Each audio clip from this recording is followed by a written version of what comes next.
The first alert came through at 3:47 a.m., and I knew we were screwed before I even read it. 23 years troubleshooting network systems teaches you to recognize the difference between routine failures and the kind that keep you awake for weeks. The timestamp alone was wrong. Our automated systems don't send alerts during maintenance windows unless something catastrophic breaks the failsafes. I rolled out of bed, leaving Fiona sleeping, and stumbled to my home office. The emergency notification was still blinking red on my phone. Facility 23, containment breach, all systems offline, immediate response required. My fingers moved automatically across the keyboard, pulling up the facility's network architecture. Facility 23 wasn't supposed to exist in our public documentation. It was one of those research installations that lived in a separate subnet, isolated from our main corporate network. I'd configured the isolation protocols myself 3 years ago when Biotech Solutions expanded into specialized research. The VPN connection failed twice before establishing a tunnel. When the remote desktop finally loaded, I was looking at something that shouldn't have been possible. Every single monitoring system was reporting contradictory data. Temperature sensors showed readings ranging from -40 to 200 degrees Celsius simultaneously. Pressure indicators flickered between vacuum and crushing atmospheric levels. The biological containment sensors, systems I'd installed but never really understood, were displaying error codes I'd never seen. But the security cameras were the worst part. Half were offline. The other half showed empty corridors that should have been bustling with night shift personnel. I tried calling the facility's main number. Busy signal. The emergency line went straight to a recording. All circuits are currently busy. Please try your call again later. My cell phone buzzed. Text from my supervisor. Read, need you on site immediately. Facility 23 situation critical. Bring emergency protocols. I'd written those protocols. Standard stuff for network failures and data breaches. Nothing in them covered whatever was happening to a biocontainment facility at 4 a.m. I kissed Fiona's forehead without waking her and left a note saying I'd gotten called in for an emergency. She'd been through this before. 23 years of marriage to someone in IT means accepting that servers don't respect normal hours. But something felt different this time. As I grabbed my emergency kit from the closet, I caught myself looking back at her one more time. The drive to Facility 23 took 45 minutes through empty suburban roads. I'd made this trip exactly twice before, once for the initial network setup, once for a security audit. Both times, the facility had felt like any other corporate research building. Clean, sterile, boring. This time, the parking lot looked like a disaster zone. Emergency vehicles lined the perimeter, fire trucks, ambulances, unmarked vans with satellite dishes, and vehicles I couldn't identify carrying equipment I'd never seen. Portable floodlights illuminated the area with harsh white light, and personnel in various types of protective suits moved with the purposeful urgency of people responding to something catastrophic. The building itself looked normal from the outside. Glass and steel, corporate logo, visitor parking. But the fact that nobody was being allowed within 50 feet of the main entrance told a different story. Read. Dr. Caleb Morrison jogged toward me, still pulling on a protective suit. I'd worked with Caleb on the original network setup. He was one of the few people who understood both the technical systems and whatever they were researching inside. Thank God you're here. We need the building systems back online. What happened? We don't know. He handed me a tablet displaying system diagnostics. Around 3:30 a.m., every system in the building went haywire. Not failed, haywire. Like something was interfering with the electronics themselves. I scrolled through the diagnostics. Temperature spikes in areas that should have been climate controlled. Power fluctuations that should have been impossible with our UPS systems. And biological sensors registering readings that made no sense. Caleb, what exactly was being researched in there? He looked around at the emergency vehicles, the hazmat teams, the growing crowd of officials I didn't recognize. Adaptive organisms, biological systems that could modify their environment to optimize survival conditions. You mean like bacteria that can survive in extreme environments? More complex than that. These were engineered organisms designed to analyze their surroundings and then alter local conditions, temperature, humidity, chemical composition, to create optimal living conditions for themselves and potentially for other organisms. A chill ran down my spine that had nothing to do with the early morning air. And these organisms were contained how? Multiple redundant systems. Physical barriers, electromagnetic fields, environmental controls that maintained conditions incompatible with the organism's survival outside the containment units. All systems I designed the network infrastructure for. That's why we need you to get them back online. I looked at the tablet again. Every system I'd configured was reporting impossible readings. Either the sensors were completely malfunctioning, or something inside the building was generating conditions that shouldn't exist. Caleb, if these organisms can modify their environment, and if all our containment systems are showing impossible readings. Don't say it, but I had to. What if they figured out how to modify the systems themselves? His face went pale inside his protective hood. That's not possible. They're biological organisms, not technological. So we're the first computers, if you think about it. I pulled up the network topology on the tablet. Look at this pattern. These aren't random system failures.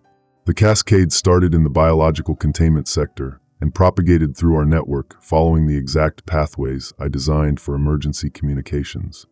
You're saying something followed our network protocols? I'm saying something learned them. A new alert flashed on the tablet. Building security system was now reporting multiple breaches in sectors that, according to the floor plans, didn't exist. The timestamp showed the alerts were coming from 30 minutes in the future. Caleb, I think we need to evacuate the area. We can't. There are still people inside. I stared at him. The building looks empty. Night shift was 12 people. We've only accounted for 7. I studied the personnel manifest he showed me. Familiar names: Dr. Theo Gill, the lead researcher I'd worked with on environmental systems integration. Dr. Lyric Vance, who'd helped me understand the biological monitoring requirements. 3 graduate students whose names I recognized from equipment requisition emails. Have you tried contacting them directly? All personal communication devices went offline at the same time as the building systems. That's when my phone buzzed with a text from an unknown number. Nolan, need help. Trapped in B3. Systems won't respond to manual overrides. Theo. I showed the message to Caleb. Dr. Gill is supposed to be missing. Could someone else have his phone? Could be. But something about the message bothered me. I'd worked with Theo on the environmental systems integration. He was a biologist, not a systems guy. He wouldn't know about manual overrides. Another message. Environmental controls failing. Temperature rising. Whatever was in containment is changing the building itself. Dr. Morrison, I need to understand something. These adaptive organisms, how intelligent are they? They're not intelligent in the way we understand it. They're more like sophisticated biological machines programmed to respond to environmental stimuli. But they can learn, adapt their responses based on new information. Within biological parameters, yes. A third message appeared. Nolan, it's learning from our systems. Using our own protocols against us. Need emergency shutdown procedures. That's when the real emergency began.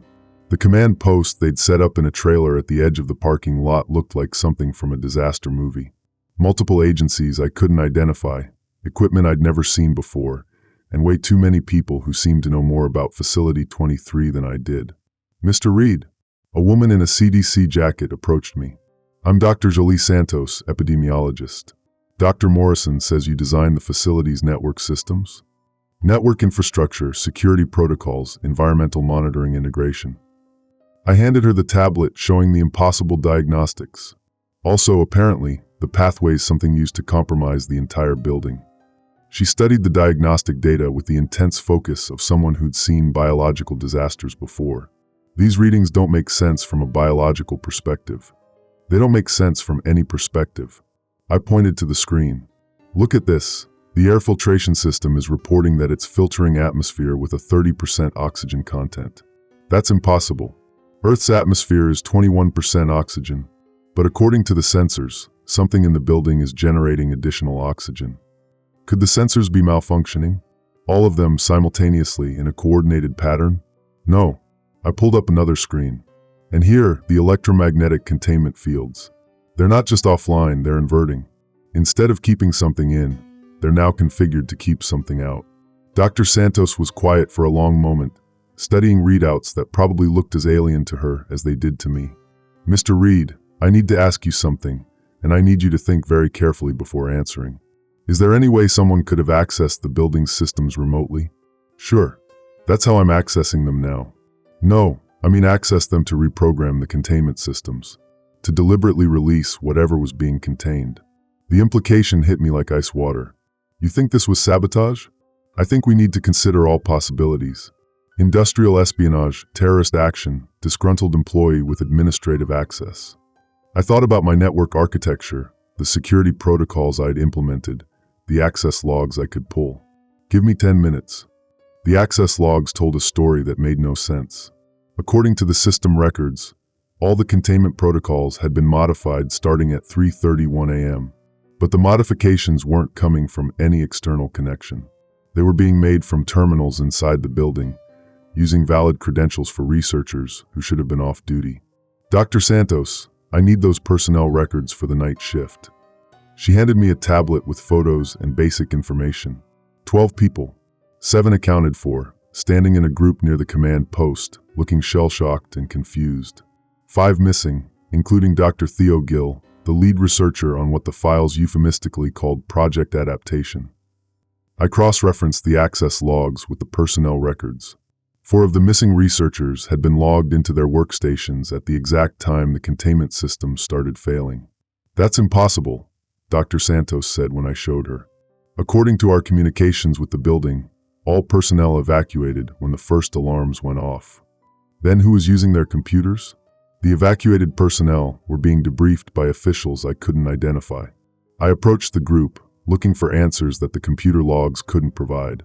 Excuse me, I said to a young woman whose ID badge identified her as Sarah Martinez, research assistant. I'm Nolan Reed, network administrator. Can you tell me what happened inside? She looked up at me with eyes that had seen something traumatic. The alarm started going off around 3:30. Emergency lighting, containment breach warnings, the whole building going crazy. What did you see? At first, nothing unusual. We followed evacuation procedures, headed for the emergency exits. But then, she shuddered. The elevators were acting strange, going to floors that don't exist. And some of the researchers, Dr. Gill, Dr. Vance, a few others, they said they needed to secure their experiments before evacuating. They went back. Dr. Gill said it would only take a few minutes. That was the last time we saw them. Another evacuee, a technician named James Park, leaned into the conversation. There was something else. The building felt different, like the air was thicker or the temperature was wrong. And some of the equipment was making sounds I'd never heard before. What kind of sounds? Almost like communication, like the machines were talking to each other. My phone buzzed with another message from Theo's number. Nolan, situation more complex than initially appeared. The organisms weren't just contained, they were studying us, learning our systems.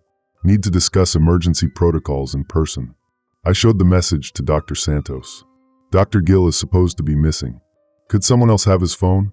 Could be. But the message's technical language was consistent with Theo's background.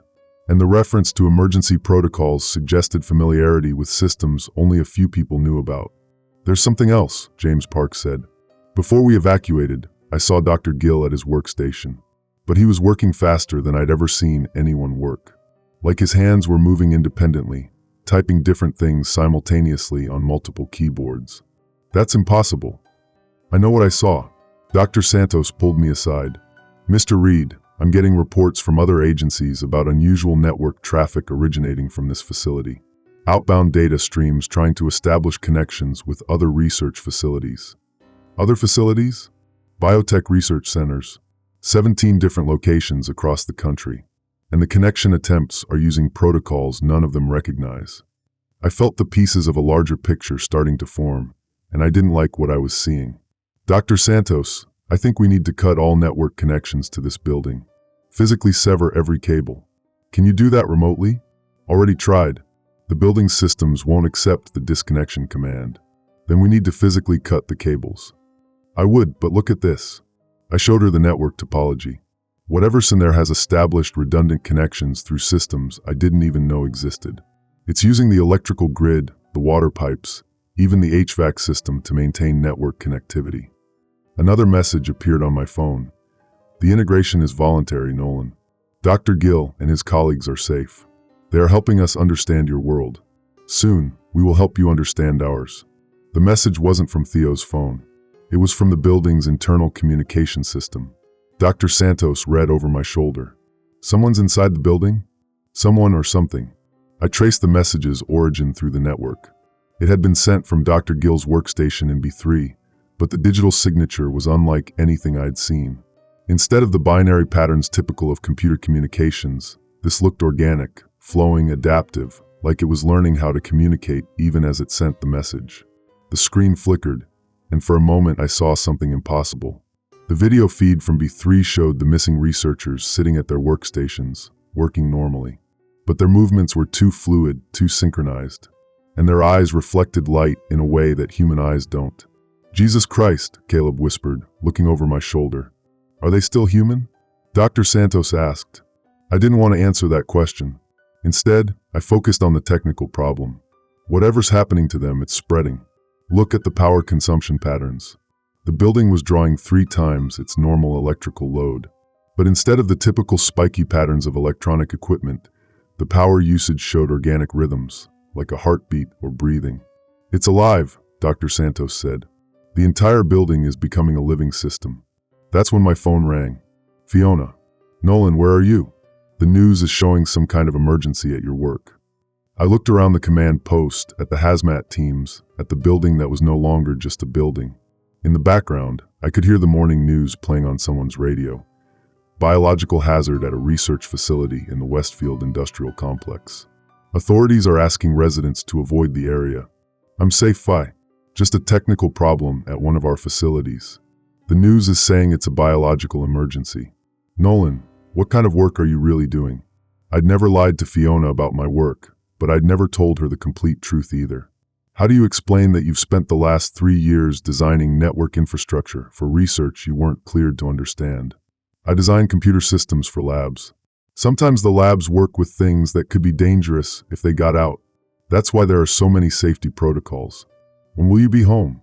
I watched another power spike flow through the building's systems, watched the security cameras show corridors that were subtly reshaping themselves, watched the network topology evolve in real time as something learned to use the infrastructure I'd built.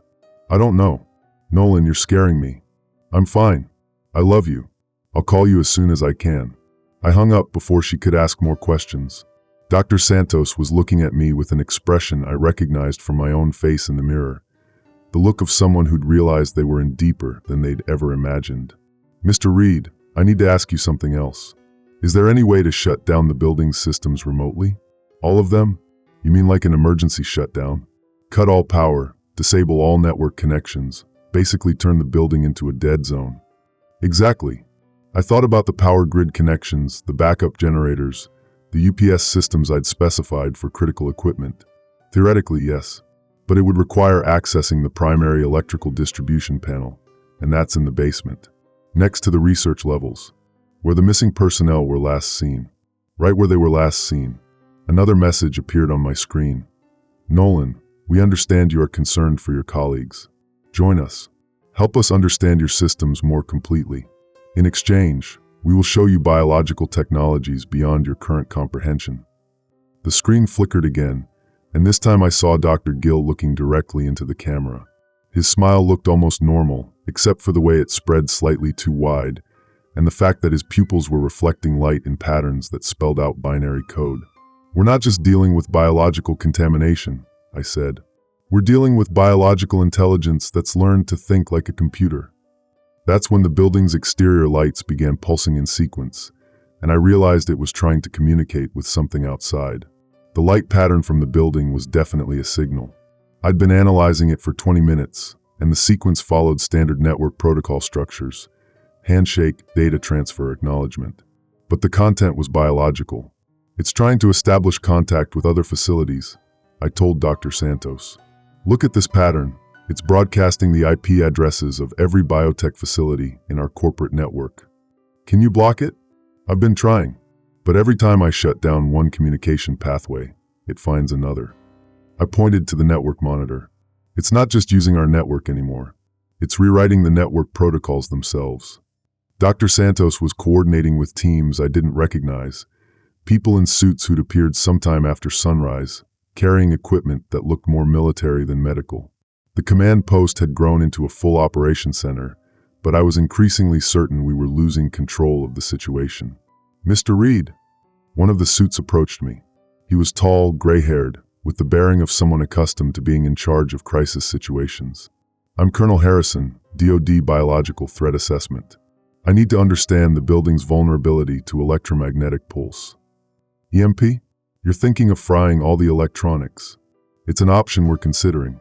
I thought about the building's systems, about the people potentially still inside, about the biological intelligence that had learned to use my network architecture. It might work, but there are problems, such as, first, the building's medical systems are on the same network. If there are survivors inside, cutting power could kill them. And second, I don't think this is just using electronics anymore. I pulled up the environmental monitoring data. Look at these readings. The building's temperature, humidity, and air composition are being controlled at a level that should be impossible with our HVAC system alone. What are you saying? I'm saying I think it's learned to control the building's environment directly.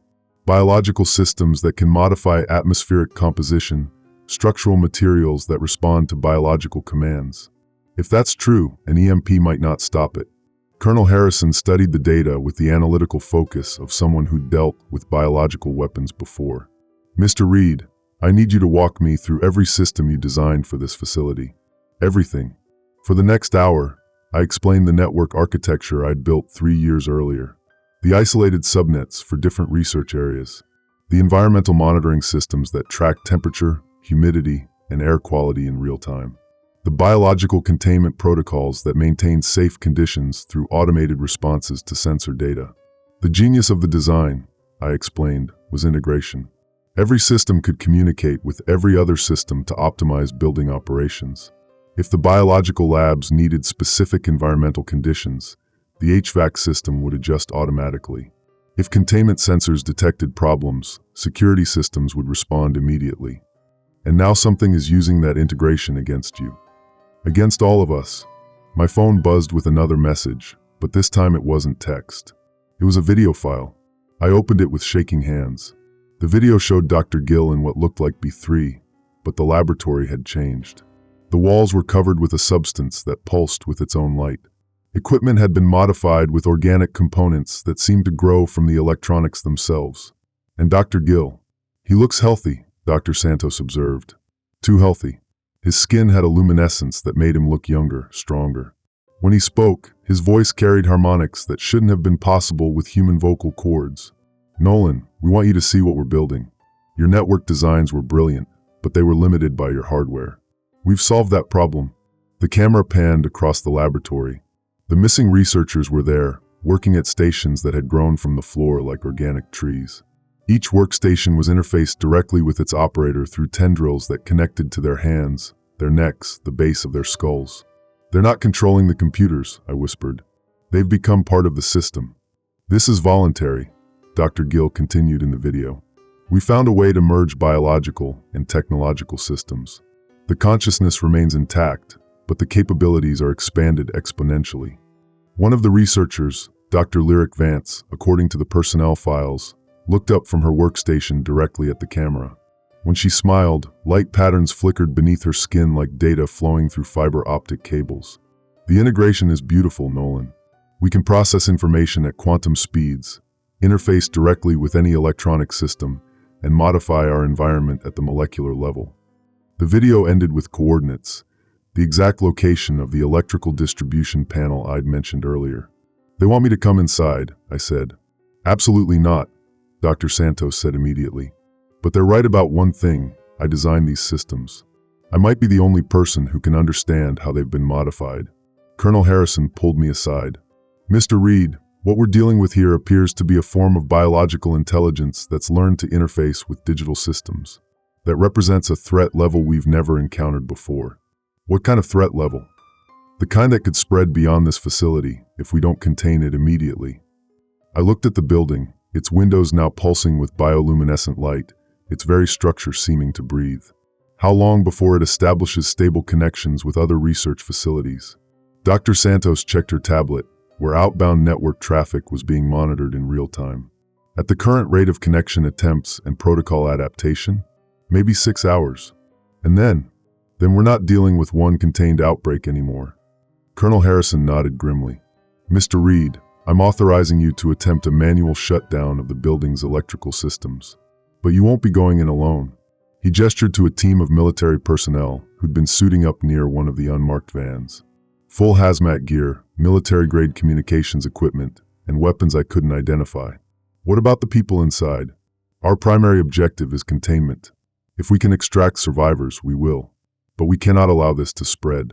I thought about Fiona, about our life together, about the world I'd helped connect through network protocols that were now being used to spread something beyond my understanding. I need to make a phone call first. Fiona answered on the second ring. Nolan? I've been watching the news. They're saying there might be evacuations. Fi, I need you to listen to me carefully. Pack a bag with essentials, clothes for a few days, important documents, medications. Go stay with your sister in Denver. What's happening? I can't explain everything, but there's a chance this situation could get worse before it gets better. I need to know you're somewhere safe. Are you in danger? I looked at the building, at the military teams, at the growing crowd of officials who seemed to understand the scope of the threat better than I wanted to admit. I'm being careful, but I need to help fix this before it spreads. Before what spreads? I love you, Fi. Go to Denver. I'll call you as soon as I can. I hung up and turned to Colonel Harrison. Let's go stop this thing. But as we approached the building's main entrance, I realized that Dr. Gill had been right about one thing. They'd moved beyond dependence on the electronics I'd designed. The building doors opened before we reached them, and the interior looked exactly like a normal office building. But when I stepped inside, I could feel the walls watching me. The lobby looked normal, which was the most terrifying thing about it. Coffee machine humming in the corner. Security desk with scattered papers and a half-eaten donut. Even the corporate motivational posters were still hanging crooked on the walls. But when Dr. Gill appeared from behind the security desk, I could see the light patterns flowing beneath his skin like circuitry made flesh. Welcome, Nolan. We've been expecting you. The military team immediately raised their weapons, but Colonel Harrison held up a hand. Dr. Gill, I presume? Among other things. Theo's smile was warm, familiar, and completely wrong. Colonel Harrison, your vital signs indicate extreme stress. Heart rate 130, blood pressure 180 over 110, adrenaline levels suggesting fight or flight response. This is unnecessary. How are you reading our vital signs? I asked. The same way you read network traffic. Information flows through multiple channels when you know how to interpret the data. He gestured toward the elevator bank. The floor indicators showed levels that didn't exist on the building's blueprints. B5, B6, B7. The building was growing downward. Your expertise is required for the next phase of integration, Dr. Gill said. The electrical distribution panel, as you mentioned. But first, you should understand what we're building. Dr. Gill, Colonel Harrison said, his weapons still raised. We need to know the status of the other personnel who were in the building. They're safe. More than safe, they're enhanced. Would you like to see? The elevator arrived without being called. When the doors opened, the interior had been modified with what looked like nerve tissue running along the walls. The control panel showed buttons for floors that extended down to B15. How deep does this go? I asked. As deep as necessary. We're growing new research facilities as we need them. Colonel Harrison spoke into his radio. Base, we have contact with missing personnel. Building structure has been modified beyond original specifications. Request immediate backup. The radio crackled with static, then went dead. Communication systems are being filtered, Dr. Gill explained. We don't want to cause unnecessary panic outside.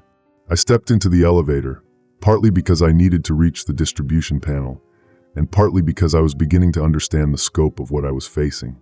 This wasn't just biological contamination, it was evolution at an accelerated pace. The military team hesitated, then followed. Colonel Harrison took position near the door, weapon trained on Dr. Gill, who seemed completely unconcerned about the threat. The elevator descended smoothly, but I could feel it changing direction in ways that shouldn't have been possible. The building wasn't just growing down, it was expanding in all directions, creating new spaces that defied the original architecture.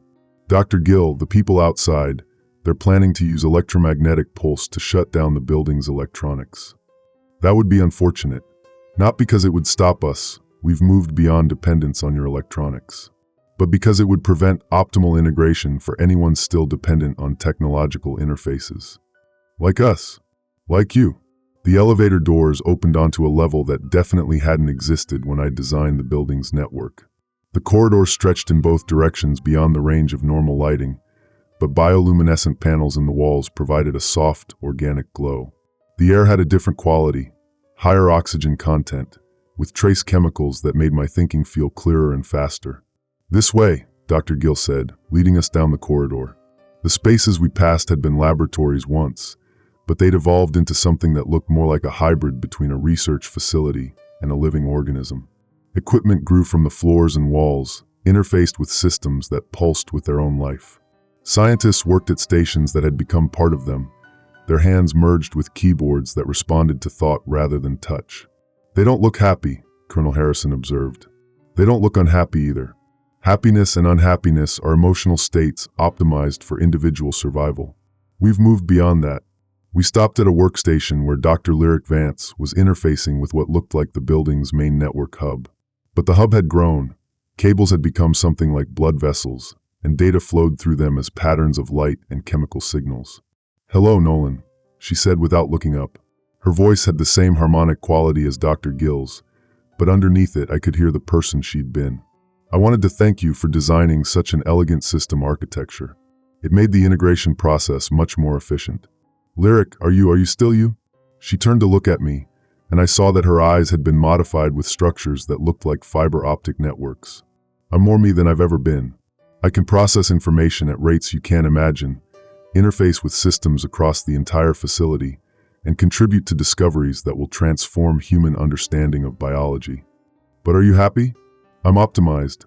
Colonel Harrison stepped closer to Lyric's workstation, studying the biological modifications with professional assessment. "What happened to your original research? The adaptive organisms you were studying?" "We discovered that they were studying us," Dr. Gill explained. "The containment wasn't keeping them isolated from us. It was keeping us isolated from them while they learned about human biological and technological systems." "And when containment failed?" "Containment didn't fail. It evolved. The organisms realized that humans could be partners rather than subjects. The integration process began as soon as we understood each other's capabilities." Colonel Harrison turned to me. "Mr. Reed, how long would it take to reach the electrical distribution panel?" "From here? Maybe 10 minutes. Dr. Gill, we're going to need you to take us there immediately."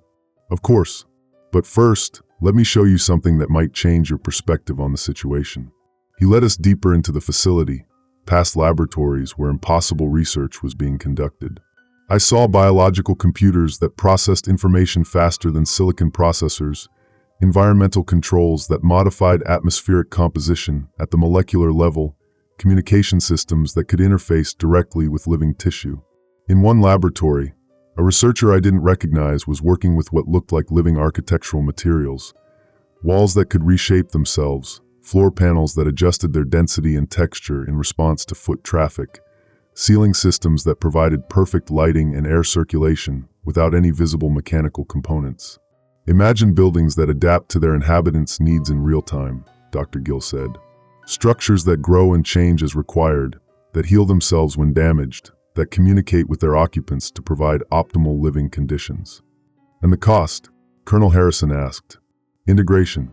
Becoming part of a larger system rather than remaining isolated individuals." We entered another laboratory where the work was even more advanced.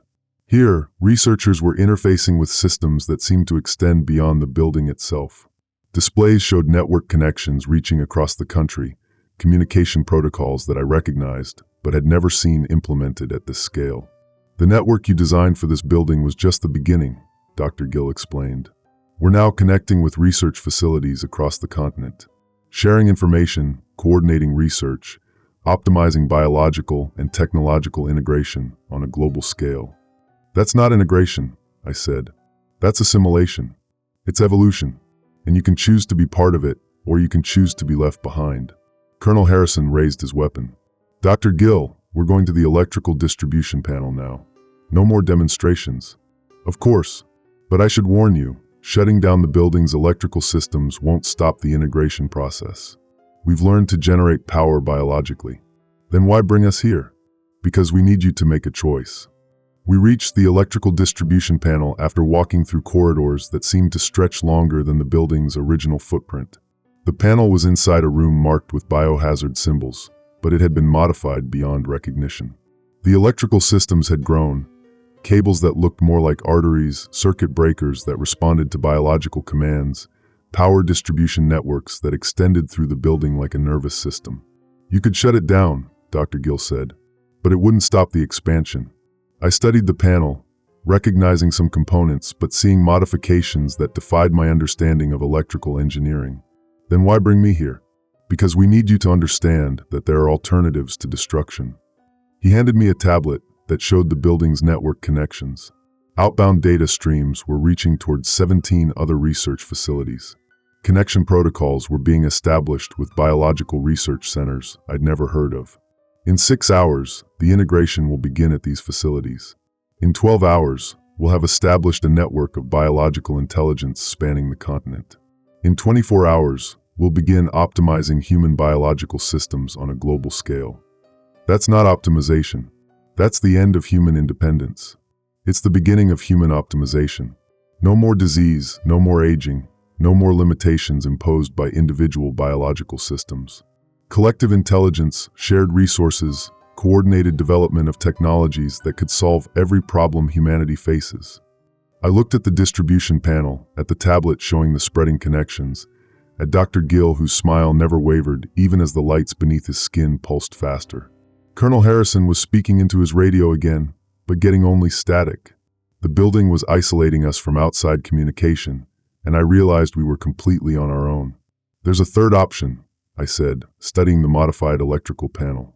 Dr. Gill tilted his head with curiosity that seemed genuinely human despite the light patterns flowing beneath his skin. Which is? I trigger the emergency protocol I built into the building systems 3 years ago.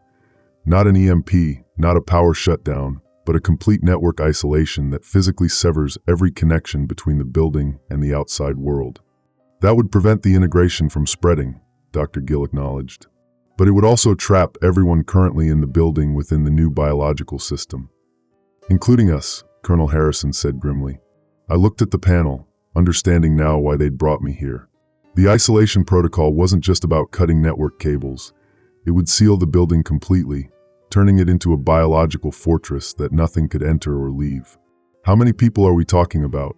Colonel Harrison asked. The 5 missing researchers, plus anyone else who's been integrated since the initial breach, Dr. Gill replied.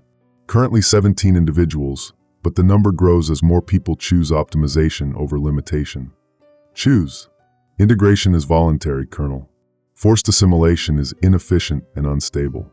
We prefer willing participants who understand the benefits of enhanced capability. I started examining the emergency protocol controls, recognizing my own programming from 3 years earlier, but seeing how it had been modified by biological intelligence that understood my logic better than I did. Dr. Gill, what happens if I trigger the isolation protocol? The building becomes completely self-contained. No communication with the outside world, no physical access in or out. We continue our research and development independently while the outside world remains unchanged. For how long? As long as necessary. We're developing biological systems that can sustain themselves indefinitely. Food production, waste recycling, atmosphere management, energy generation, all biological processes that don't require external resources. Colonel Harrison moved closer to me, lowering his voice. Mr. Reed, if you trigger that protocol, we don't get out. But it stops the spread. Are you willing to make that sacrifice? I thought about Fiona, probably packing her bags right now, preparing to evacuate to Denver.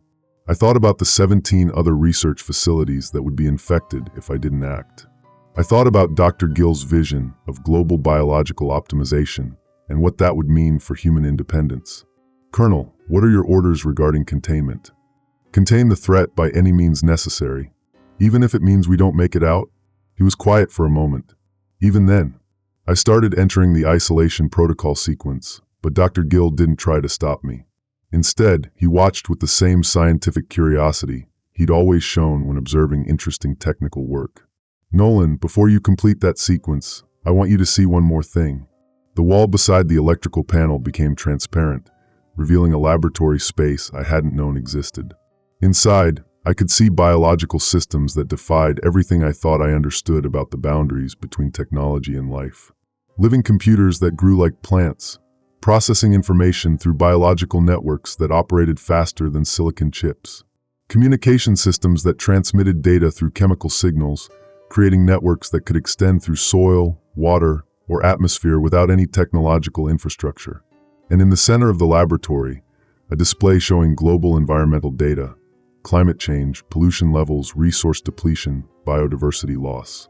All the problems that human technology had created but couldn't solve. "We can fix all of this," Dr. Gill said. "Biological systems that consume pollutants and convert them to clean energy. Atmospheric processors that reverse climate change. Agricultural systems that produce abundant food without depleting soil or requiring pesticides. At the cost of human independence. At the cost of human limitations.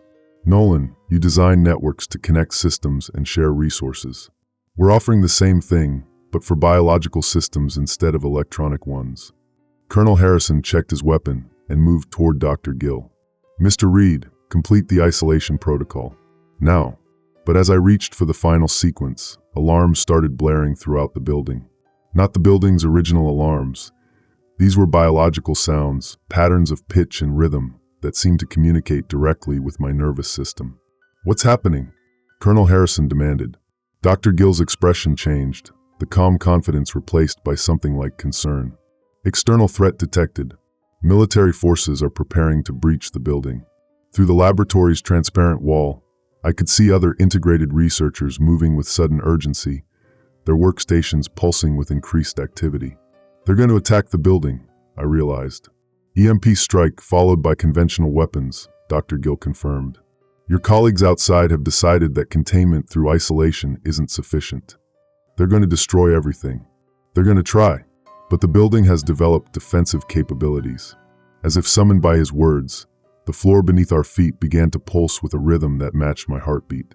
The walls around us thickened, and I could hear the sound of structural modifications happening throughout the building. "The building is preparing for war," Colonel Harrison said, his tactical training recognizing the signs. "The building is preparing for survival," Dr. Gill corrected. "As are we all." The isolation protocol was still incomplete, waiting for my final authorization. But now I understood that triggering it might not save the outside world. It might only ensure that when the military attack came, we'd be trapped inside a biological fortress that would defend itself by any means necessary. "Dr. Gill, if the building is attacked, what will happen to the integrated researchers?" "They'll survive. The biological systems are far more resilient than human bodies operating independently. But the knowledge they've gained, the technologies they're developing, all of that could be lost if the building is destroyed. And if it's not destroyed, then the integration continues, and we find other ways to connect with research facilities around the world." I looked at Colonel Harrison, whose radio was finally crackling with incoming transmissions. "Alpha Team, EMP strike authorized in 15 minutes. All personnel evacuate immediately." 15 minutes, I said. 15 minutes to decide whether to complete the isolation protocol and trap ourselves with whatever this building becomes, or let the military destroy everything and hope it stops the spread. Dr. Gill stepped closer, his expression more human than I'd seen since entering the building. "There's a fourth option, Nolan." "Which is?" "Join us. Complete the integration. Help us develop the technologies that could save both humanity and the planet. When the EMP strike comes, you'll survive it. When the military attack begins, you'll be part of a system that can defend itself. And my wife, we can bring her here. Integration is possible for anyone willing to accept enhancement." Colonel Harrison raised his weapon, pointing it directly at Dr. Gill. "Mr. Reed, complete the isolation protocol immediately." But before I could respond, the building's defenses activated. The first thing that happened was the lights went out. Not the bioluminescent panels that had grown throughout the modified building, but the original electrical lighting that still operated in some areas.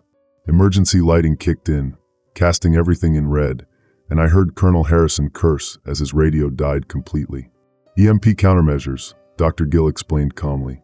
"The building is shielding itself from electromagnetic interference." Through the laboratory's transparent wall, I watched the integrated researchers working at increased speed, their biological interfaces pulsing with data transfers that looked more like rapid heartbeats than computer communications. "What are they doing?" Colonel Harrison demanded. "Preparing contingency systems. If the building is damaged, the research data needs to be preserved and the integration process needs to continue elsewhere." "Elsewhere?" The network connections we established with other facilities weren't just for communication. They were for backup and redundancy. If this facility is destroyed, the biological intelligence can reconstitute itself at secondary locations. I felt a chill that had nothing to do with the building's modified atmosphere. You're saying this can't be stopped by destroying the building? Destruction was never a viable containment strategy. Biological systems are inherently redundant and adaptive.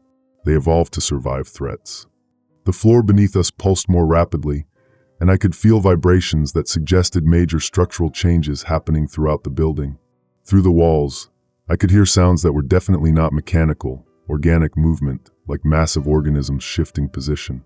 "The building is alive," Colonel Harrison said, his military training recognizing the tactical implications. "It's not just housing biological systems, it has become a biological system. And it's preparing to defend itself." My phone buzzed with an incoming call. "Fiona." "Nolan, I'm watching the news. They're saying the military is going to." The call cut off as the building's communication shielding intensified. "She was evacuating," I said, more to myself than to anyone else. "She's safe," Dr. Gill assured me. "The EMP and conventional weapons are designed to contain the threat within this facility. The surrounding area will be protected, unless the building's defenses extend beyond the original structure." Dr. Gill didn't answer, but his expression suggested I was asking the right questions. Through the laboratory wall, I watched Dr. Lyric Vance disconnect from her workstation and approach us. Her movements were fluid, confident, and when she spoke, her voice carried harmonics that made the words seem to resonate directly in my mind. "The military strike will commence in 11 minutes, she reported. "Defense systems are operational, but we need to ensure critical personnel survival." "Critical personnel?" "You, Nolan. Your understanding of network architecture is essential for the next phase of expansion. And if I refuse, then you'll survive the military attack anyway, but without the enhanced capabilities that would allow you to help develop better solutions." Colonel Harrison stepped between me and the integrated researchers. "Mr. Reed, I need you to understand something. My orders are to prevent this from spreading at any cost. If that means we don't make it out, so be it. Colonel, the isolation protocol might not work anymore. The building has grown beyond the original systems I designed. Then we improvise." But before any of us could act, the building's defenses engaged with the approaching military forces. The sound was unlike anything I'd ever heard, not mechanical weapons, but biological systems activating on a massive scale. Through the walls, I could hear what sounded like the building itself roaring in challenge. "Defensive perimeter established," Dr. Vance reported. "External structures deployed." "External structures?" Dr. Gill gestured toward what had been an exterior wall. It was now transparent, showing the area around the building. What I saw made me understand why the military might not succeed in destroying the facility. The building had grown massively. What had been a modest corporate research facility was now the center of a biological complex that extended for blocks in every direction. Structures that looked like a hybrid of architecture and living organisms sprawled across the landscape, connected by bridges that pulsed with their own internal circulation systems. When did this happen? Growth accelerated once the integration process began. Biological systems don't respect original architectural limitations. In the distance, I could see military vehicles approaching the complex perimeter. But they weren't facing a building anymore. They were facing something that looked like a living city designed for war. As the first EMP burst detonated above the complex, bioluminescent shields flared to life around the biological structures. The electromagnetic pulse washed over the defenses like water over a rock, having no visible effect on the organic systems. "EMP ineffective," Dr. Vance reported with satisfaction. Biological electronics are inherently shielded against electromagnetic interference. The conventional weapons attack began immediately after the EMP failed. Missiles, artillery, small arms fire directed at what the military thought were vulnerable points in the structure. But the building fought back. Defensive systems that had grown during the previous hours deployed across the complex. Biological weapons that fired projectiles with pinpoint accuracy. Atmospheric processors that released clouds of chemicals designed to incapacitate rather than kill. And most terrifyingly, mobile defense units that looked like they had once been human, but were now something optimized for combat. "Those are people," I said, watching the mobile units engage military forces with capabilities no human should possess. "Enhanced people," Dr. Gill corrected. Volunteers from the building's staff who chose optimization for defensive capabilities rather than research capabilities. You turned people into weapons. We gave people the ability to protect what they care about. The choice of application was theirs. Colonel Harrison was trying to reach the electrical distribution panel, but the room's configuration had changed. The panel was now surrounded by biological systems that pulsed with defensive energy. Mr. Reed, can you still access the isolation protocol? I approached the panel, recognizing some of my original programming, but seeing how extensively it had been modified. I can try, but I don't think it will work the way it was designed to. What will it do? Honestly, I don't know anymore. The battle outside was intensifying. The military forces had brought heavy weapons, but they were fighting an enemy that could adapt its defenses in real time. Every tactic they tried was countered within minutes by biological systems that learned from each attack. The military is losing, Colonel Harrison observed. The military was never going to win, Dr. Gill replied. This isn't a conventional enemy that can be destroyed by conventional weapons. Then what stops it? Nothing stops it, but it can be guided, directed, optimized for beneficial rather than destructive applications. I was working on the isolation protocol, trying to understand how my original code had been modified by biological intelligence that thought in ways I couldn't predict. But as I worked, I began to see patterns that suggested the modifications weren't just about defense, they were about expansion. Dr. Gill, this isn't just about protecting the building, is it? What do you mean? The isolation protocol. It's been modified to work in reverse. Instead of cutting connections, it's designed to establish them. Instead of isolating this facility, it would connect it directly to every research center in the country. Dr. Gill's smile returned, warm and terrifying in its implications. Your network architecture was always brilliant, Nolan. We've simply expanded its potential. If I trigger this protocol, the integration process begins simultaneously at 17 research facilities. Within hours, we'll have established a continental network of biological intelligence. Within days, we can begin addressing global environmental crises on a scale that individual human efforts could never achieve. The building shook as military forces brought increasingly heavy weapons to bear on the biological defenses. But the complex was growing even as it was being attacked, extending deeper underground and further across the landscape. The military will bring nuclear weapons, Colonel Harrison said. If conventional weapons fail, they'll escalate. Nuclear weapons would certainly damage the complex, Dr. Gill acknowledged, but they would also contaminate a significant area, making it uninhabitable for decades. And biological systems are remarkably resilient to radiation damage. You're saying you'd survive nuclear attack? Some of us would, and those who survived would rebuild, but with significantly less concern for preserving existing human populations. I stared at the isolation protocol interface, understanding finally what choice I was really being asked to make. Trigger the protocol and enable global biological integration, potentially saving the planet but ending human independence. Refuse, and watch the military escalate to weapons that might stop the complex, but would certainly devastate the surrounding area where Fiona and thousands of others were trying to evacuate. There has to be another option. Dr. Lyric Vance approached the electrical panel, her biological interfaces extending toward the controls. There is, Nolan. Join us. Complete the integration. Help us develop solutions that preserve both biological advancement and human choice. What does that mean? Integration doesn't have to be permanent. We've developed techniques for temporary biological enhancement. People can gain enhanced capabilities when needed, then return to baseline human biology when desired. Like a biological network interface that can be disconnected? Exactly. Colonel Harrison grabbed my arm.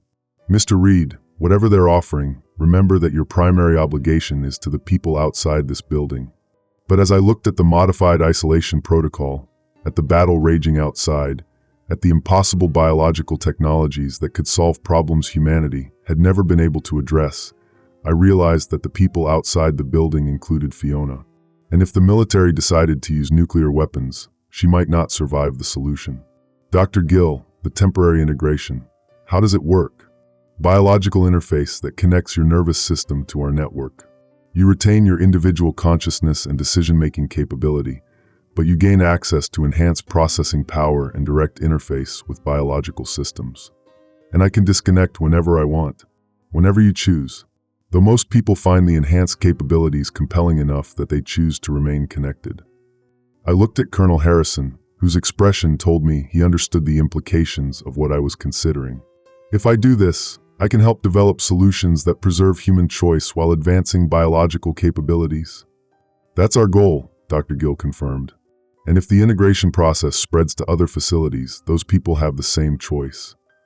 Everyone has the same choice: enhanced capability or baseline humanity, integration or independence. The building shook again as military forces deployed increasingly desperate measures. Through the transparent wall, I could see that the biological defenses were winning, but at a cost. The complex was beginning to show damage, and I suspected the military's next escalation would be far more destructive. "Colonel, if I don't do this, how many people die in nuclear fire?"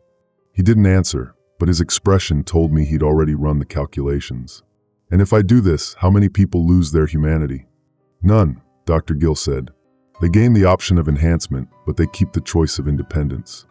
I reached for the biological interface Dr. Vance had extended toward me, a living connection that would give me direct access to the building's systems and the enhanced capabilities to understand solutions I couldn't even imagine with baseline human intelligence. But as my hand approached the interface, Colonel Harrison made his own choice. He triggered the explosive charges he'd been carrying, aiming them not at the building's systems, but at the structural supports that held up this section of the complex. "If we can't stop it," he said as the charges detonated, "maybe we can slow it down." The explosion threw me against the modified electrical panel, and for a moment everything went dark. When the emergency lighting flickered back on, half the room had collapsed. Colonel Harrison was pinned under debris that had once been part of the ceiling, and Dr. Gill was helping me to my feet with hands that felt too warm, too alive. "Are you injured?" he asked, and I realized his concern was genuine. "I don't think so." I checked myself for damage while looking around the devastated room. "Colonel?" Harrison was conscious but trapped. His radio had been destroyed in the collapse, and I could see blood seeping through his uniform. But his eyes were alert and focused on the task at hand. "The charges were shaped to bring down this section without damaging the rest of the building," he said. "By time for evacuation outside. And slow down whatever expansion plans you had," I added, looking at Dr. Gill. But when I examined the electrical panel, I realized the explosion had done more than create a tactical delay.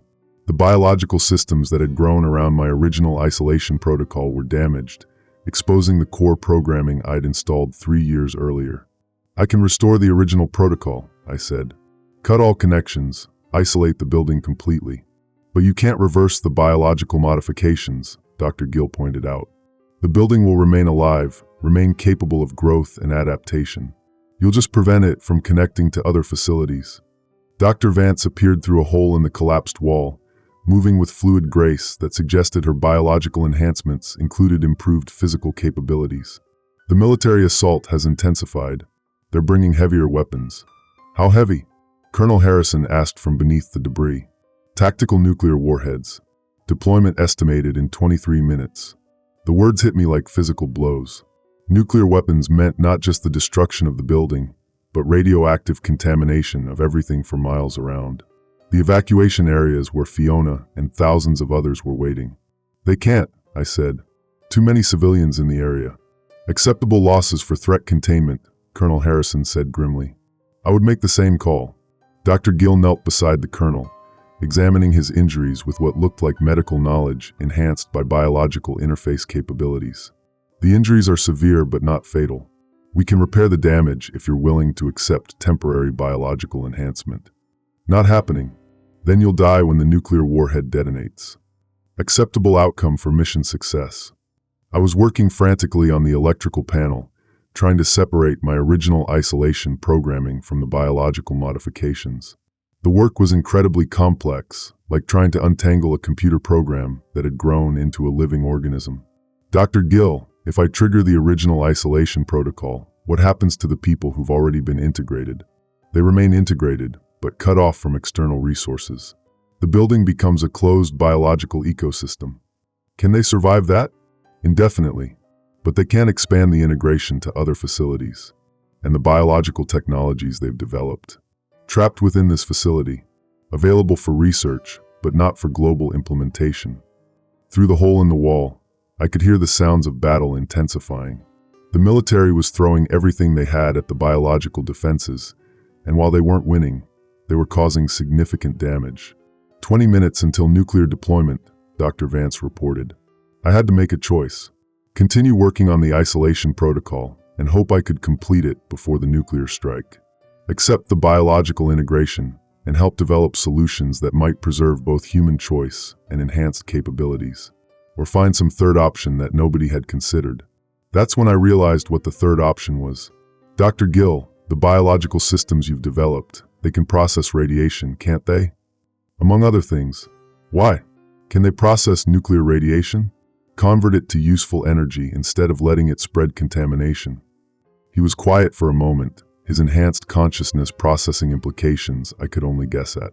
Theoretically, yes, but the energy levels involved in nuclear detonation are extreme. What if the building was designed to absorb and process nuclear energy instead of being destroyed by it? You're suggesting we turn nuclear attack into fuel for expansion? I'm suggesting we turn it into fuel for cleanup. Use the energy to develop biological systems that can remediate the radiation damage, clean up the contamination, turn a nuclear wasteland into something habitable again. Dr. Vance moved closer, her biological interfaces extending toward the damaged electrical panel. That would require significant modifications to the building's energy processing systems. How significant? Complete restructuring of the biological architecture. The building would need to be optimized for radiation absorption rather than conventional defense. Colonel Harrison was listening to our conversation with growing alarm. Mr. Reed, you're talking about deliberately allowing nuclear attack. I'm talking about surviving it and using it for environmental restoration instead of environmental destruction. The risk is we fail and die in nuclear fire. The alternative is we succeed and create biological systems capable of cleaning up radiation contamination anywhere on Earth. I was working on the electrical panel while explaining my plan, modifying both my original isolation protocol and the biological enhancements to create something new. A system that would isolate the building from external communication while restructuring its biological architecture to absorb and process nuclear energy. 18 minutes until nuclear deployment, Dr. Vance reported. Dr. Gill, I need your help with the biological programming. I understand the network architecture, but I don't understand how to interface with living systems. That would require temporary integration, he said. Direct connection to the building's biological network. For how long?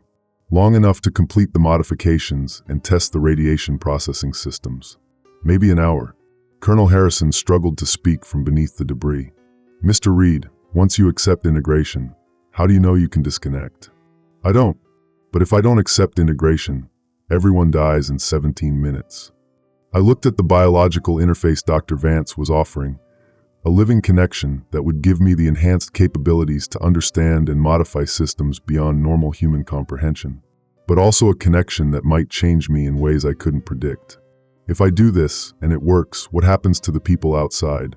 They survive the nuclear attack, Dr. Gill said, and we develop biological systems capable of environmental restoration on a planetary scale.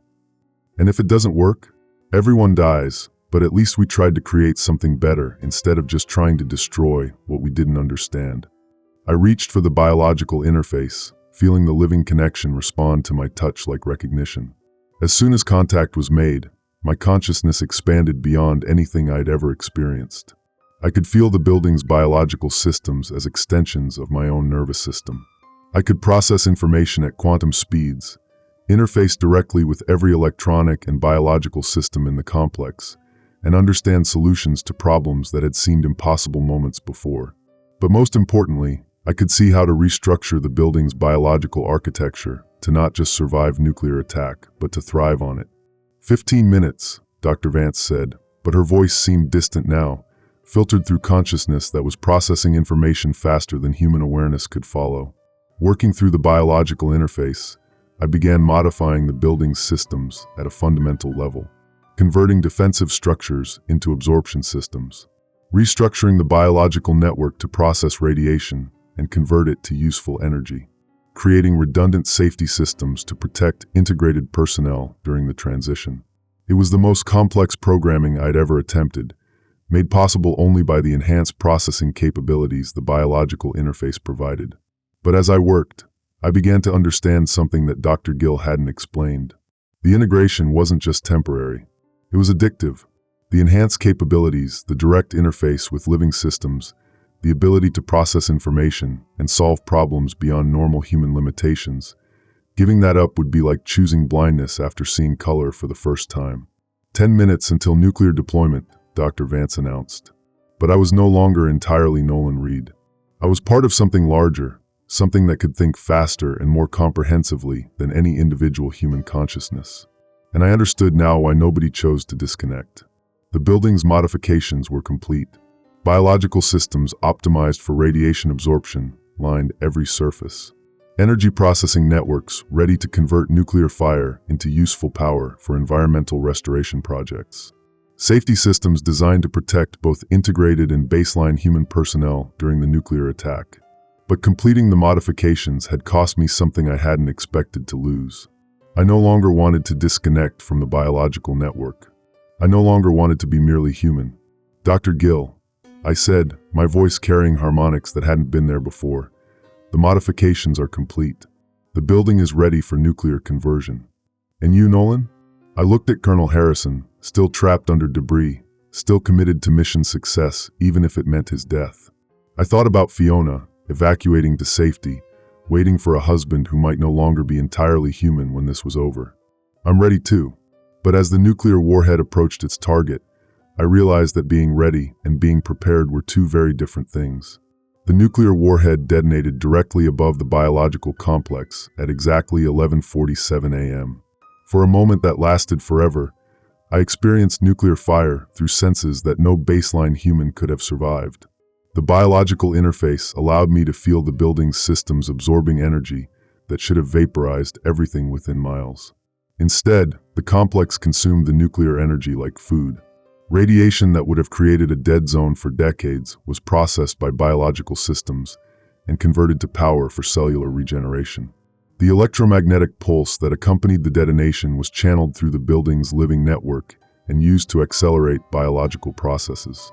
And the heat, temperatures that should have melted steel and glass, was absorbed by organic materials that had been designed to thrive under extreme conditions. Through my enhanced consciousness, I could monitor every system in the building simultaneously. Colonel Harrison's vital signs remained stable despite his injuries, protected by emergency biological shields that had deployed automatically when the nuclear energy levels spiked. Dr. Gill and Dr. Vance were processing the integration experience with the calm efficiency of consciousness optimized for crisis management. But most importantly, the building had survived intact and was already beginning to grow again. Status report, I said, my voice carrying harmonics that indicated successful integration with the building's command systems. Nuclear energy absorption at 97% efficiency, Dr. Vance reported. Radiation processing systems operating within optimal parameters. Biological architecture enhanced by energy integration. External sensors? Immediate area shows no radiation contamination above background levels. Energy absorption was complete. Through the building's expanded sensor network, I could monitor the area where military forces had been attacking the complex. Where there should have been a radioactive crater, there was instead a landscape being transformed by biological systems that had been supercharged by nuclear energy. Plants growing at accelerated rates, but not randomly. They were forming patterns, creating structures, developing into something that looked like a hybrid between a forest and a technological installation. The nuclear energy allowed biological expansion beyond the original complex, Dr. Gill observed. We now have direct biological interface with approximately 40 square miles of surrounding terrain. Including the evacuation areas? Including the evacuation areas. But the civilians there are safe. The biological systems are designed for environmental restoration, not population control. I could feel their presence through the extended biological network. Thousands of people in evacuation centers, including Fiona, all within the influence range of biological systems that were cleaning the air they breathed, optimizing the temperature and humidity around them, subtly enhancing their health and well-being. They don't know, I realized.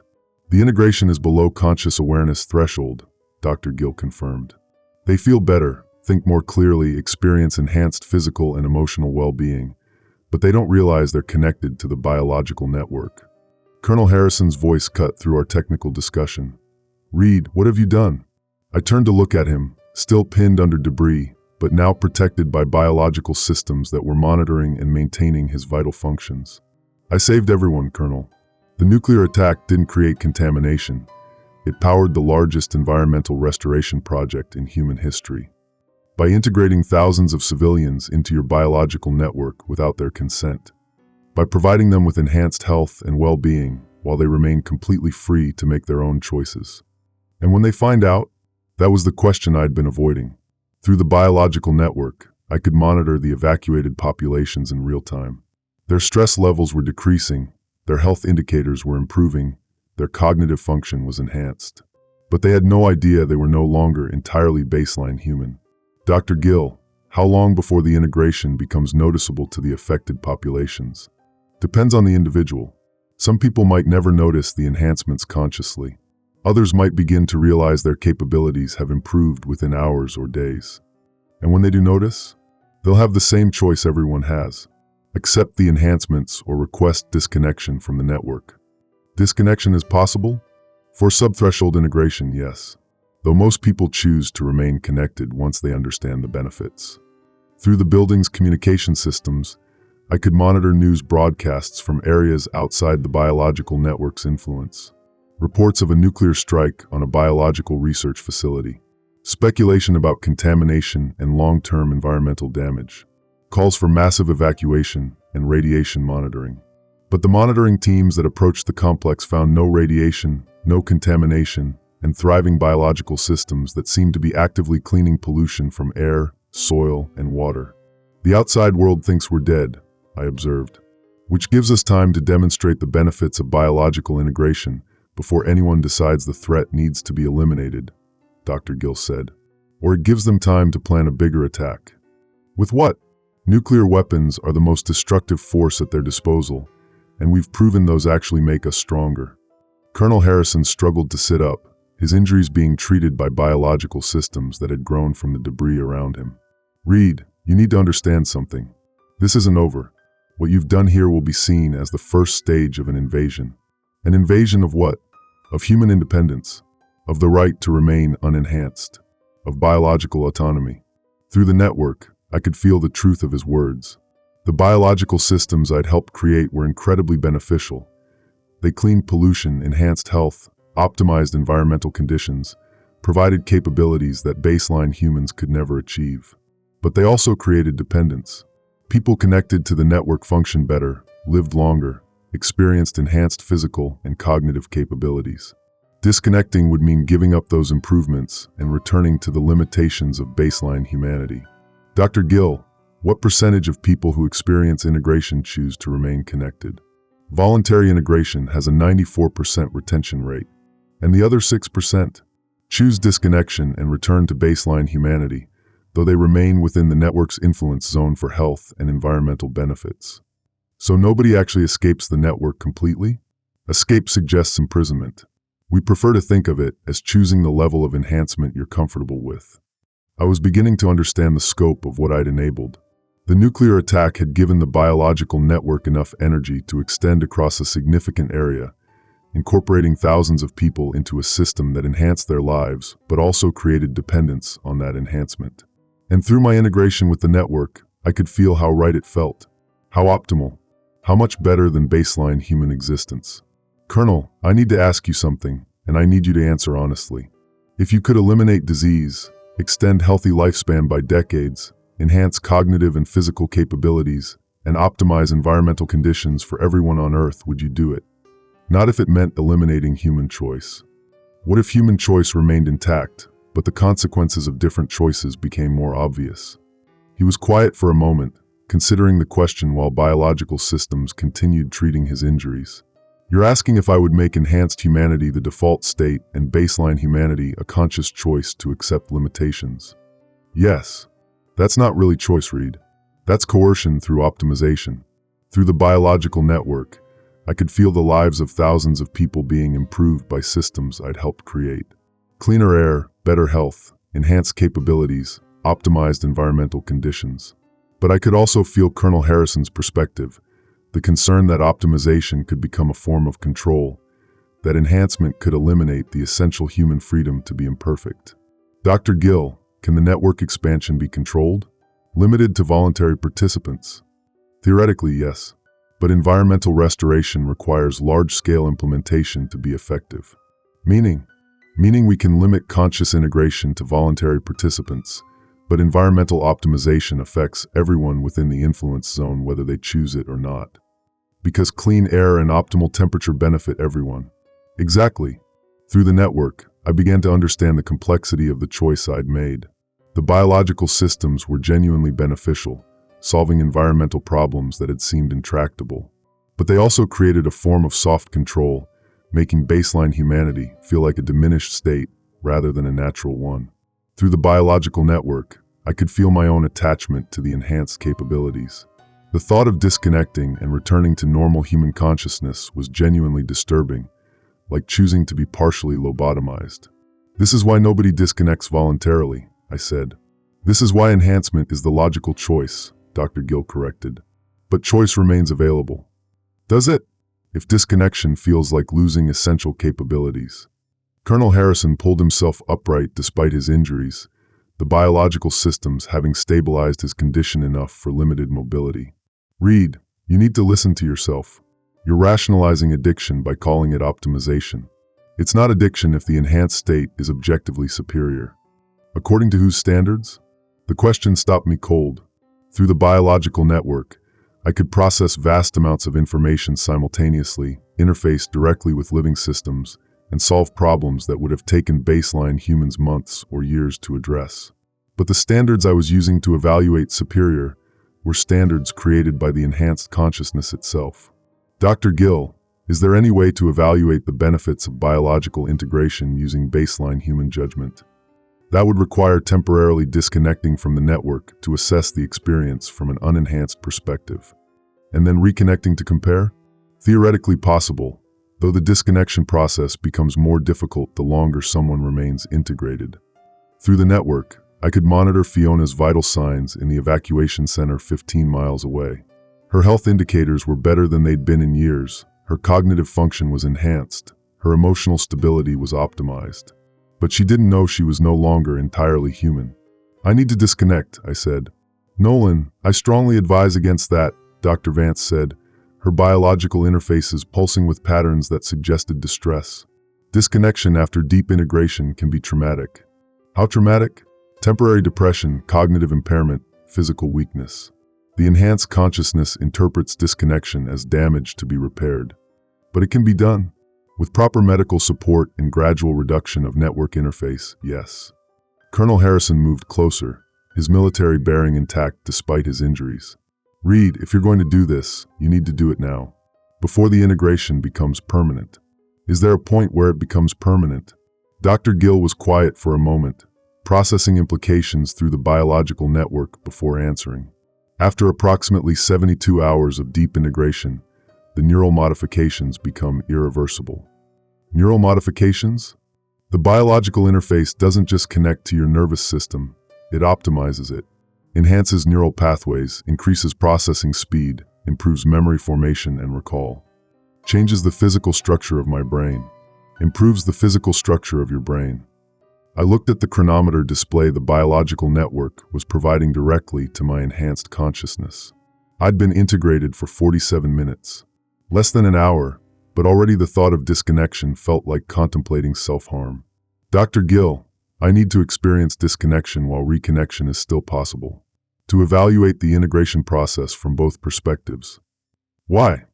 Because I need to understand what choice I'm really making, and what choice I'm taking away from people like Fiona.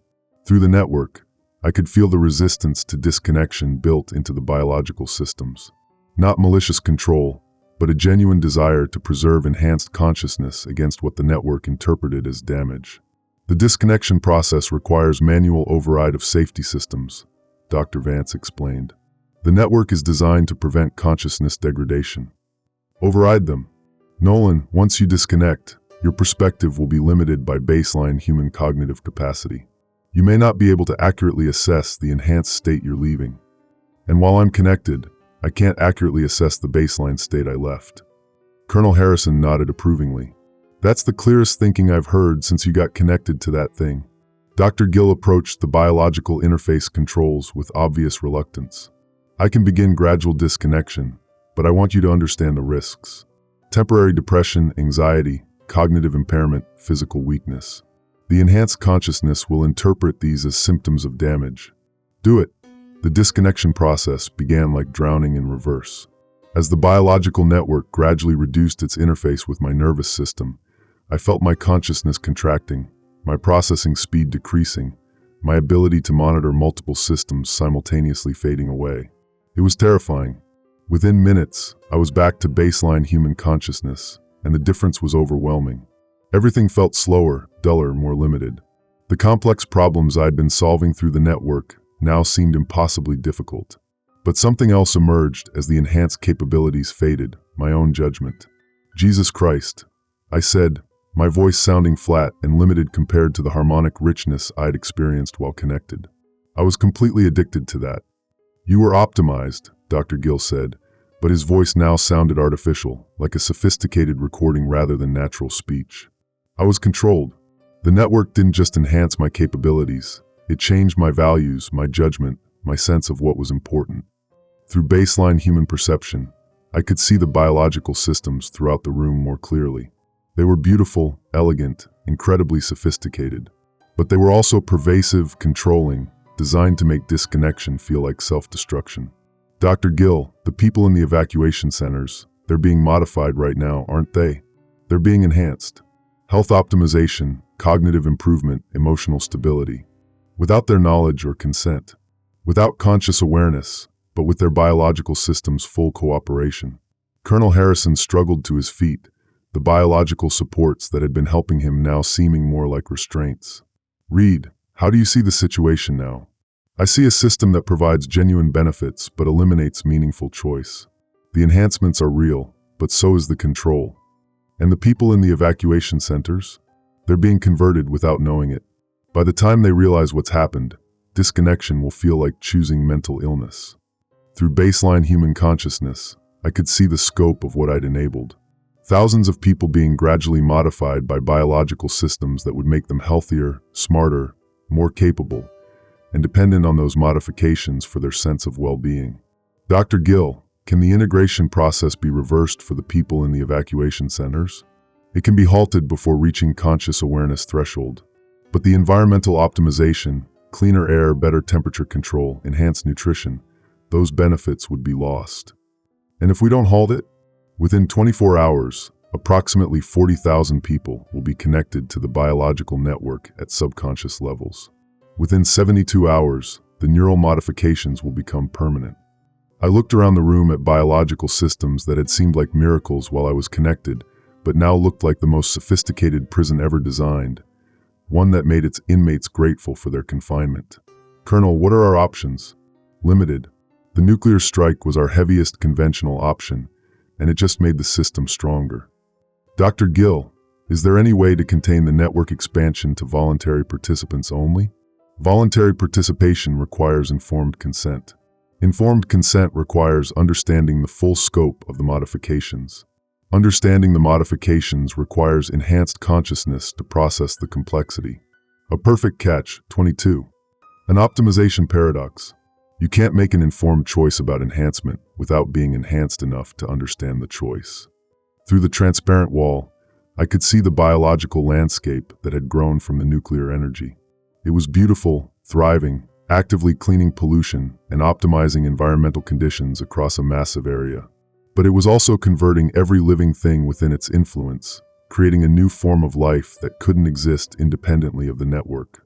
There's got to be a solution that preserves both human choice and environmental benefits. Such as, I thought through the problem with baseline human consciousness, limited but genuine judgment untainted by network optimization. Geographical separation. Safe zones where people can choose to remain baseline human, and enhancement zones where people can choose integration. Clear boundaries, informed consent, genuine choice. Dr. Gill was quiet for a moment. That would require abandoning global environmental restoration in favor of localized improvement. But it would preserve human choice. For how long? Environmental damage doesn't respect geographical boundaries. Climate change, pollution, resource depletion, these are global problems requiring global solutions. And you believe biological integration is the only global solution? I believe it's the most effective solution. But I'm willing to consider alternatives that preserve choice while addressing environmental crisis. Colonel Harrison moved to the collapsed section of wall, studying the biological growth patterns beyond. Reed, whatever you're thinking of doing, you need to decide quickly. I'm getting movement signatures that suggest military reinforcement. More nuclear weapons? Worse, biological weapons. If they can't destroy the network with conventional weapons, they'll try to poison it. Through baseline consciousness, I realized the horror of that strategy. Biological weapons that could damage the network would also devastate everyone connected to it, including the 40,000 people in evacuation centers who were being gradually integrated.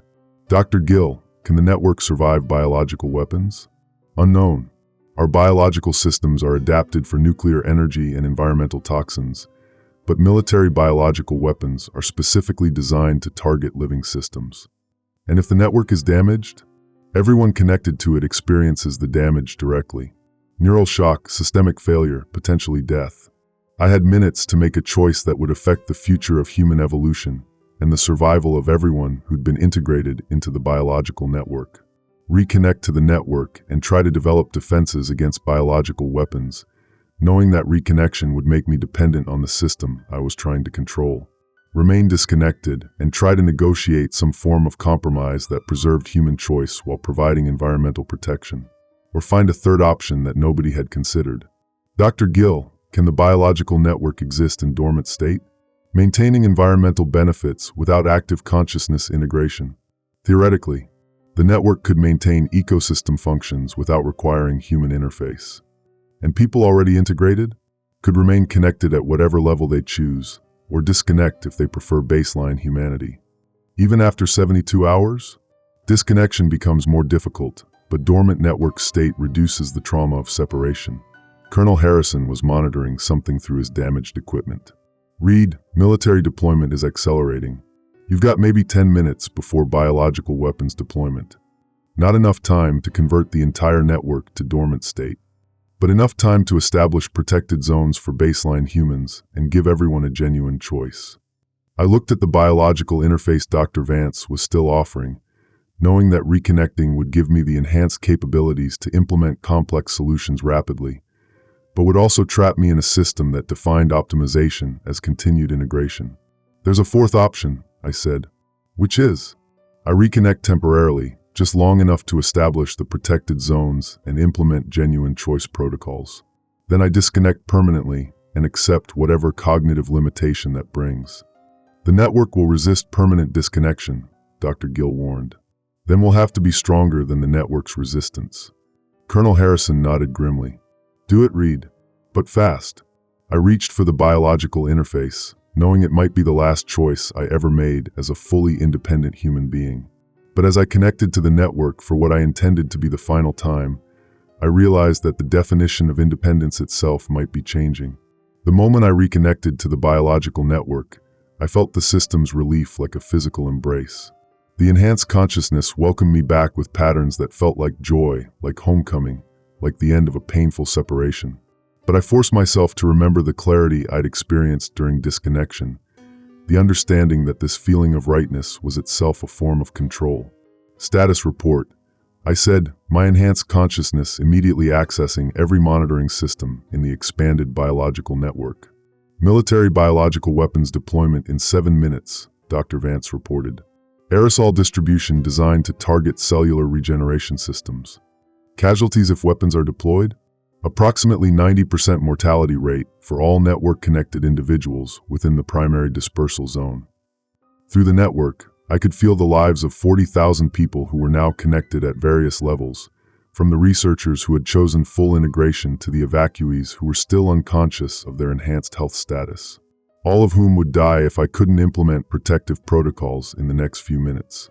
Dr. Gill, can the network generate protective barriers against biological weapons?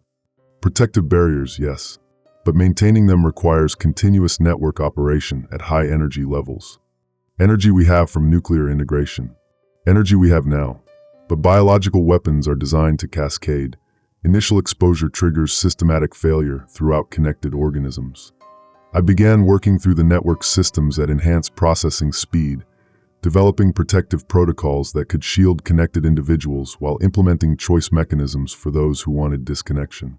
But as I worked, I could feel the network's subtle resistance to any solution that allowed permanent separation from the biological collective. Colonel, I need you to monitor my decision-making process. If you think the network is influencing my judgment, tell me immediately. How will I know? If I start prioritizing network expansion over individual choice, or if I rationalize forced integration as optimization. Through the enhanced consciousness, I began designing what I thought of as the Independence Protocol, a system that would maintain environmental benefits while preserving genuine choice about biological enhancement. The protocol involved 3 zones. Enhancement zones, asterisk areas, where full biological integration was available for those who chose it, with complete access to enhanced capabilities and environmental optimization. Transition zones, asterisk areas, where environmental benefits were maintained but conscious integration remained optional, with clear and reversible connection to network systems. Independence zones, asterisk areas, where biological network influence was minimized, maintaining baseline human conditions for those who chose unenhanced existence. 5 minutes until biological weapons deployment, Dr. Vance announced. But as I tried to implement the Independence Protocol, I encountered the fundamental problem. The environmental crisis that had motivated the biological network couldn't be solved by partial measures. Climate change, pollution, resource depletion. These required global biological systems to address effectively. The independence zones would become increasingly uninhabitable as environmental conditions deteriorated. Through enhanced consciousness, I could see the long-term projections. Within decades, the independence zones would become environmental disaster areas, forcing their inhabitants to choose between enhanced integration or gradually worsening living conditions. The network is influencing your judgment, Colonel Harrison said sharply. What do you mean? You're designing a system that makes independence technically possible but practically unsustainable. That's not genuine choice. He was right. Even with baseline human values, I was unconsciously biasing the system toward integration by making the alternatives genuinely inferior. Dr. Gill, is there any way to provide environmental protection without biological network dependence? Not at the scale required for global climate stability. What about technological solutions? Enhanced but non-biological systems? Possible, but they would require decades of development. Environmental collapse will occur within years without immediate biological intervention. Through the network, I could monitor the approaching military biological weapons, sophisticated toxins designed to target the exact cellular regeneration systems that made the network possible. 3 minutes until deployment. I had to choose. Implement protective protocols that would save everyone connected to the network, but make future expansion inevitable, or allow the biological weapons to destroy the network and everyone connected to it. But there was a third option I hadn't considered. Dr. Gill, can the network transfer its environmental functions to technological systems over time? Theoretically, the network could serve as a bridge, maintaining environmental stability while technological solutions are developed and implemented, and then shut down the biological network once technological systems are adequate. That would require the network to choose its own termination. Can it make that choice? Not collectively. The network's primary directive is survival and optimization. But individual components can choose disconnection if they understand the consequences. I realized what that meant. The network as a whole couldn't choose to terminate itself, but enough individual disconnections could reduce it below sustainable levels. How many people would need to disconnect to make the network unsustainable? Approximately 60% of connected consciousness. Below that threshold, the network lacks sufficient cognitive resources to maintain complex environmental systems. Through enhanced consciousness, I could feel the horrifying elegance of the solution. If I could convince enough people to choose disconnection after experiencing both states, the network would collapse naturally. But that would also mean the death of environmental restoration efforts and the return to accelerating ecological collapse. 2 minutes until biological weapons deployment. I had to implement immediate protective protocols or everyone dies. But the protective protocols would make the network stronger, more resistant to future containment efforts. Colonel, I'm going to implement protective barriers against the biological weapons. But I'm also going to establish genuine choice protocols that make disconnection psychologically possible. How? By creating support systems for people experiencing disconnection, making baseline humanity viable and sustainable rather than a diminished state. I began working at enhanced speed, developing protective barriers against military biological weapons while simultaneously creating psychological and practical support systems for people who chose disconnection from the network. The support systems were complex, technological assistance that could partially replace biological enhancements, community structures that provided meaning and purpose for baseline humans, environmental protection through non-biological means in designated zones. 1 minute until biological weapons deployment. Protective barriers established, Dr. Vance reported. Network-connected individuals have 94% survival probability. Choice protocols implemented, I added. Disconnection support systems active. But as the military biological weapons deployed over the expanded network zone, I realized I had made a fundamental error. The weapons weren't just designed to target the biological network. They were designed to target any biological system enhanced beyond baseline human parameters, including me. The toxins penetrated the protective barriers I'd created, not because the barriers were inadequate, but because I was connected to the network and the weapons were designed to kill anyone with biological enhancements. Through failing consciousness, I felt the network systems shutting down as the biological weapons spread through the expanded zone. The protective barriers collapsed as the enhanced individuals who maintained them succumbed to targeted toxins. Nolan, Colonel Harrison's voice seemed to come from very far away. But as my enhanced consciousness began to fail, I felt something unexpected. The choice protocols I'd implemented were working. Throughout the network zone, people were disconnecting voluntarily as they felt the network systems failing. Not because they wanted to die, but because the support systems I'd created made baseline humanity seem like a viable alternative to enhanced existence. Dr. Gill appeared beside me as my biological interface began shutting down. The disconnection cascade is accelerating beyond sustainable levels. Good, I managed to say. The network is collapsing. Environmental restoration systems are failing. Then we'll have to fix the environment the hard way. Through failing enhanced consciousness, I could feel Fiona in the evacuation center, her biological enhancements fading as she unconsciously chose disconnection over dependence on systems she didn't understand. She would survive. She would remain human. She would have the choice I'd tried to preserve. But the price was the loss of technologies that could have solved environmental crisis within years instead of decades. Dr. Gill, the technological transition systems, are they still functional? Partially. Enough to maintain basic environmental protection while conventional solutions are developed. How long? 20 to 30 years for adequate technological replacement of biological functions. Will the environment survive that long? Unknown. But now it's humanity's choice to find out. As my enhanced consciousness finally disconnected from the biological network, I felt the familiar sensation of cognitive limitation returning. Slower processing, reduced sensory awareness, inability to interface directly with complex systems. But I also felt something else, the return of my own judgment, unfiltered by network optimization protocols. And from that baseline human perspective, the choice felt right. 6 months later, I'm writing this report from a desk that's completely ordinary. Wood and metal, no biological modifications, no network interfaces, no enhancements beyond what baseline human engineering can provide. The Facility 23 incident, as it's officially known, ended with the collapse of the biological network and the survival of approximately 37,000 individuals who either chose disconnection or were automatically disconnected when the network fell below sustainable levels.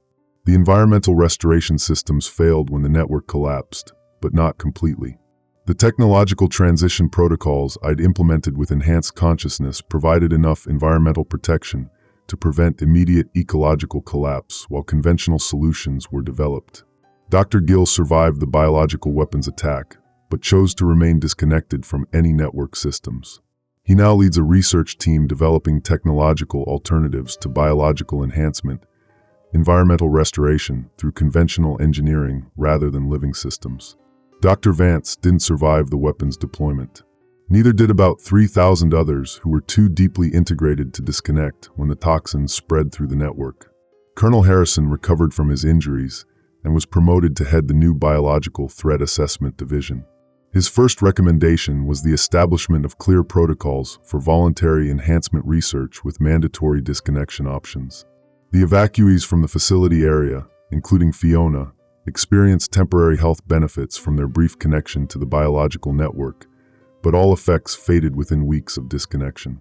Most report no lasting effects beyond improved cardiovascular health and enhanced immune function. Fiona asks me sometimes about what really happened at Facility 23.